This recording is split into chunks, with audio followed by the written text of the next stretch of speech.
రోజా గారి మీద నిన్న ఒక సాక్షి టీవీలో ఇంటర్వ్యూ జరిగినప్పుడు ఆవిడ ఏడ్చేస్తున్నారండి. అంటే కూటమి ప్రభుత్వం తనని ట్రోల్ చేయడానికి చేస్తున్నారని చెప్పి చాలా బాధపడ్డారు. దీనిపై మీరు ఏమంటారంటారు? ఒకటి చెప్తా వినండి, రాజకీయాల్లో విమర్శలు కామన్. విమర్శించండి, తిట్టకూడదు. తిట్లు వేరు, విమర్శలు వేరు. ఒకప్పుడు కాలినడకన నడిచావు, ఇప్పుడు బెంజ్ కారుల్లో తిరుగుతున్నావు. నీకు ఈ డబ్బులన్నీ ఎక్కడి నుంచి వచ్చాయి లెక్క చెప్పు. నీ నెల జీతం ఇంత, నువ్వు ఎమ్మెల్యేగా గెలిస్తే నీకు నెలకి ఇంత వస్తుంది, నీ ఖర్చులు పోను నీకు ఇంత మిగిలొచ్చు, నీకు ఆదాయానికి మించి ఆస్తులు ఎలా వచ్చాయి అని క్వశ్చన్ చేయడం వేరు. ఇది నిజంగా పద్ధతి, 100% ఒప్పుకుంటా. కానీ 2000కు కూడా వచ్చేది, ఈరోజు 1000 కోట్ల బిల్డింగ్ కట్టింది అని మాట్లాడకూడదు. ఆయన క్వశ్చన్ చేయడం కరెక్టే. నగరిలో ఇప్పుడు ఆయన గెలిచాడు, బాగానే ఉంది. క్వశ్చన్ చేయడం కూడా కరెక్టే, 100% చేయండి, తప్పేం లేదు. ఒకప్పుడు రెంట్ కొన్నావు, ఈరోజు 1000 కోట్ల ఫ్లాట్లు కొన్నావు. ఒకప్పుడు అలా ఉన్నావు, ఇప్పుడు ఇలా ఉన్నావు. నీకు షూటింగ్లలో వచ్చేది ఇంత, అక్కడ వచ్చేది ఇంత, ఎమ్మెల్యేకి వచ్చేది ఇంత. మరి ఇంత ఎలా సంపాదించావు, ఏం అక్రమాలు చేసావు? Question her. బూతులు వద్దు. 2000కు వచ్చేదాన్ని అంటే దాని అర్థం ఏంటి? ఒక ఆడదాన్ని పట్టుకొని అంటే 2000 అని నేను అనుకోవడం, ఏదన్నా చీఫ్ గెస్ట్ వెళ్ళినప్పుడు 2000 అదంటారా కదా. అది క్లారిటీగా చెప్పాలి కదా. ఆడపిల్లని పట్టుకొని, ఒక మహిళను పట్టుకొని 2000కు వచ్చేది అంటే 2000 రిక్వెస్ట్.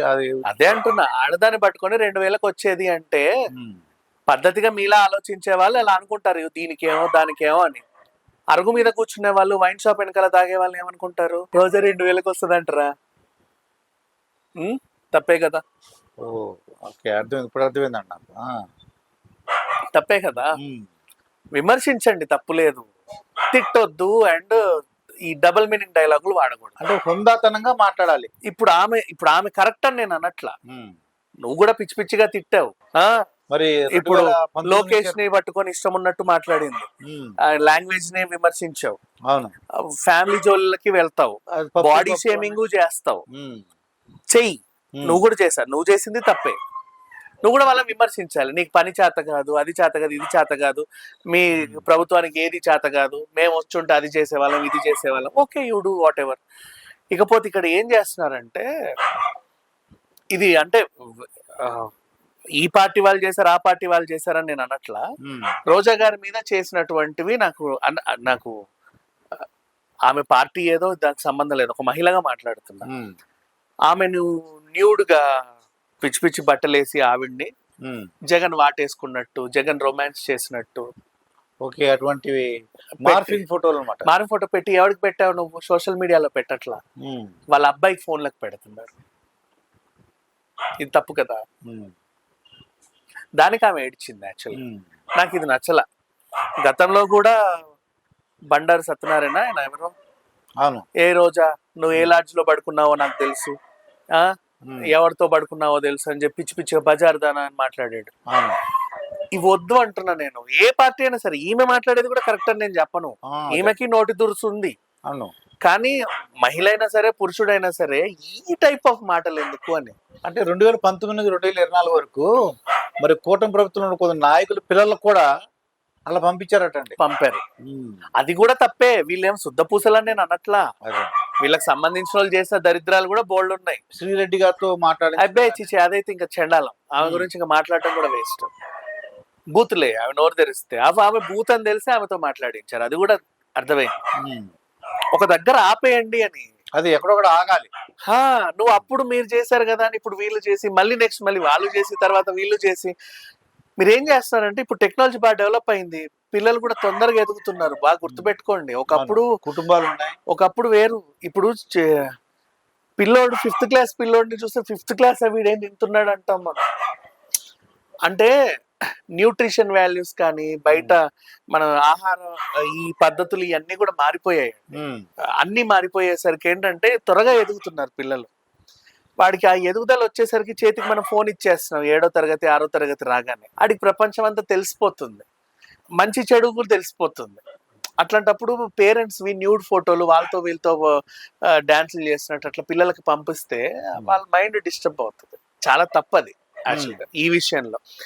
ఈవిడ మాట్లాడేది కరెక్ట్ అని నేను ఎప్పుడు అన్ను. బట్ అవతల వాళ్ళు మాట్లాడేది కరెక్ట్ అని కూడా నేను అన్నాను. బట్ ఈ ఇన్సిడెంట్ ప్రెసెంట్ ఇప్పుడు మనం మాట్లాడుకునే ఇన్సిడెంట్ ఏదైతే ఉందో దాంట్లో అలా చేయడం అయితే తప్పు. ఈ రోజానే కాదు, ఆ నేను పనిచేసే వేరే ఛానల్లో ఒక ఆవిడ కూడా ఎక్కువ వైసీపీని విమర్శిస్తా ఉండేది. ఆవిడ్ని కూడా మొత్తం బికినీ వేసేసి ఫోటోలు పెట్టారు. నేను పనిచేసే వేరే ఛానల్లో ఒక ఆవిడ నాతో పాటు చేసేది, ఆవిడది కూడా అలాగే పెట్టారు. ఇవి తప్పు అంటున్నా, అట్లా చేయకండి. ఆడవాళ్ళే కదా, ఇప్పుడు ఆడవాళ్ళకు ఉండే 2 బాడీ పార్ట్స్, మగవాడు బట్టలు ఇది ఇప్పేసి తిరుగుతాడు. అవునండి. కడ్రాయర్ మీద కూడా మీరు ధైర్యంగా స్నానం చేసి ఇట్లా బయటకు వస్తాడు. ఆడవాళ్ళ రాలేదు కదా, వాళ్ళకి 2 రకాల సిగ్గులు ఉన్నప్పుడు నువ్వు దాన్ని అలా ప్రదర్శించి దాన్ని ఏదో చేయడం చాలా తప్పు. అది దాన్ని ఏం మాట్లాడాలో అర్థం కావట్లేదు. తిట్టు, తిట్టు అంటే విమర్శించు. ఎలా నువ్వు చేసే పనులకి గట్టిగా అడగండి. నిజం చెప్తున్నా, ఇప్పుడు ఆవిడ చేసిన దాంట్లో ఒక అవినీతి నేనే చెప్తా.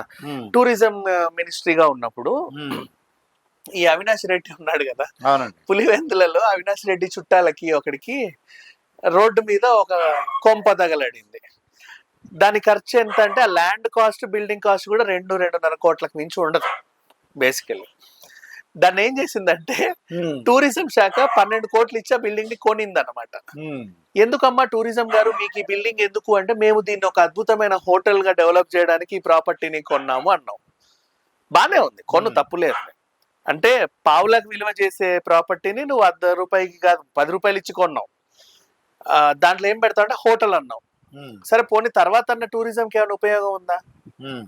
పులివెందులలో ఏమున్నాయండి? ఏమైనా అమ్యూజ్మెంట్ పార్కులు ఉన్నాయా, లేకపోతే ఇంకేమైనా వైఎస్ఆర్ గారి సమాధి తప్ప ఏమీ లేవు అక్కడ చూడడానికి. బేసిక్ గా చెప్పాలంటే అంత వాటర్ ఫాల్స్, లేకపోతే ఇంకేదో మంచు ప్రదేశాలు, మంచు కొండలు ఇవేం లేవు అక్కడ. నీకు 4 స్టార్ హోటల్ ఎందుకు? ఏం చూడడానికి వెళ్ళి ఏం చూస్తావు? అక్కడ కూర్చొని కుటుంబ సమేతంగా నేను బుక్ చేసుకున్న 4 స్టార్ హోటల్ 12,000 పెట్టి వెళ్ళి ఏం చూసి తగలడాలి అక్కడ? అంటే ఏం చేసింది? అవినాష్ రెడ్డి దూర బంధువుకి లాభం చేసింది 12 కోట్లు ఏదో దరిద్రాన్ని కొని. ఇట్లాంటివి ఇంకెన్ని చేసిందో. ఇప్పుడు అవినాష్ రెడ్డి దూరపు చుట్టానికే ఇంత ఫేవర్ చేస్తే నీకు ఇంకా దగ్గర బంధువులకు ఇంకెంత ఫేవర్ చేసి ఉంటావు? అంటే ఆవిడ మీద ఇంకా ఆరోపణలు ఏంటంటే ఆడుదాం ఆంధ్ర ఒకటి కొద్దిగా 100 కోట్లు ఎంతో దాంట్లో తేడా వచ్చిందని ఒకటి. అయ్యో అది తేడా. రిషికొండ ఒకటి 400 కోట్లు అట్టండి. రిషికొండ గురించి మాట్లాడలేండి, అది అది అది నేను ఇంకోటి చెప్తాను దాని గురించి కూడా. ఇక ఈ ఆడుదాం ఆంధ్ర ఉందా, ఎవడాడాడో ఎందుకు ఆడాడో తెలియదు కానీ వీళ్ళే ఆడుతూ అటు ఇటు పడ్డారు. చూసాం ఆటలు చూసాం. ఇప్పుడు అంత అద్భుతమైన ఆటలు అవసరం లేదు రాష్ట్రానికి. నువ్వు ఆ ఆట పెట్టి క్రికెట్ కిట్లు కొనాలి, గ్రౌండ్ శుద్ధిపరచాలి, టెంట్లు వేయాలి, కుర్చీలు తేవాలి అని చెప్పేసి దాంట్లో 1000 కోట్ల స్కాములు చేశారు. ఇక రిషికొండ అంటావా, దాన్ని ఏం చేయాలో అద్భుతాన్ని ఇప్పుడు నేను చెప్తున్నా ప్రపంచంలో ట్రంప్ కూడా తెలియదు. సీరియస్లీ. వై? బికాజ్ కొండ మీద ఒక ప్యాలెస్ కట్టావు, అందులో ఈ రాయి ముట్టినా చెట్టు ముట్టినా లక్షలే. చెట్టు కూడా లక్షలండి. ఎక్కడి నుంచో బ్రెజిల్ నుంచో ఏడు నుంచో తెచ్చి అరుదైన మొక్కలు, అరుదైన రాళ్ళు, అరుదైన ఆర్కియాలజీ అన్ని తెచ్చావు. ఇప్పుడు ఒక సింహం బొమ్మ పెట్టాను నేను అక్కడ హాల్లో. ఆ సింహం నేను ఇక్కడ శ్రీనగర్ కాలనీలో కూడా కొనొచ్చు, మార్బుల్ ఉంటాయిగా కొనొచ్చు. కానీ ఆ ఇటాలియన్ మార్బుల్ ఇటలీ నుంచి తెప్పించా. ఆ సింహం అక్కడి నుంచి ఖర్చు 10,000, అక్కడి నుంచి వచ్చింది కాబట్టి అది 10 కోట్లు అయిపోయింది. ట్రాన్స్పోర్ట్ చార్జెస్ అన్ని ఉంటాయి దానికి. ఏ నుంచి అని తెచ్చి అన్ని పెట్టావు. ఓకే, బాగుంది, అద్భుతమైన ప్యాలెస్. దీన్ని ఏం చేస్తావు అని అడిగితే ఏమి తెలియదు. కొన్ని 5 స్టార్ హోటల్ 10 స్టార్ హోటల్ చేసిన వైజాగ్ వచ్చినాడు ఎవడైనా డాల్ఫిన్ లోనో లేకపోతే మన నోటెల్లోనో దిగుతాడు, ఎందుకంటే బీచ్ వ్యూ ఉంటుంది కాబట్టి. రిషికొండ మీదకి ఎక్కడు, ఎక్కినా సరే ఆ చార్జెస్ నువ్వు భరించలేవు. బికాస్ అంత లగ్జరీ కాబట్టి నువ్వు రూముకి 20,000 పెడతావు. ఏమి లేదు అక్కడ ఉండడానికి. నెక్స్ట్ స్టాఫ్ మెయింటైన్ చేయాలి, నీకు ఖర్చు ఎక్కువ ఉంది, రాబడి లేదు. సరే హోటల్ చేస్తే నెక్స్ట్ పోనీ నువ్వేం చేయాలి? మ్యూజియం చేయాలి. మ్యూజియం చేస్తే 100 రూపాయల టికెట్ పెట్టాలి. వచ్చే వాళ్ళందరూ వస్తారు. వచ్చేం చేస్తారు సార్, నువ్వు కొన్న 10 లక్షల చెట్టు మీద రాజు వెయిట్స్ రాని అని రాసిపోతాడు వాడు. లవ్స్ అని చెక్కిపోతారు. అట్లా చూసినా వేస్టే. అది ఏం చేయాలి ఇప్పటికి అర్థం కాదు. అది ఎందుకు కట్టావో కూడా తెలియదు, ఏదో కట్టి పడేశారు. సో ఇట్లాంటివి ఉన్నాయి. ఏదో చేశారండి, మొత్తానికి ఏం చేశారో తెలియదు కానీ గందరగోళం అయితే సృష్టించి వెళ్ళారు. ఒక రాష్ట్రాన్ని పిచ్చోళ్ళ చేతికిస్తే ఏం చేయాలో అన్ని చండాలాలు చేశారు. సో ఇప్పుడు విషయం ఏంటంటే మీరు చేసిన ప్రతిభ, ఇప్పుడు మనం మాట్లాడితేనే ఇన్ని విమర్శలు ఉన్నాయి కదా, ఇక రాజకీయ నాయకులు మాట్లాడితే వాళ్ళు ప్రత్యక్షంగా చూస్తారు కాబట్టి వాళ్ళ దగ్గర ఇన్ని ఉండాలి. అవును. సో అవన్నీ పెట్టండి బయట.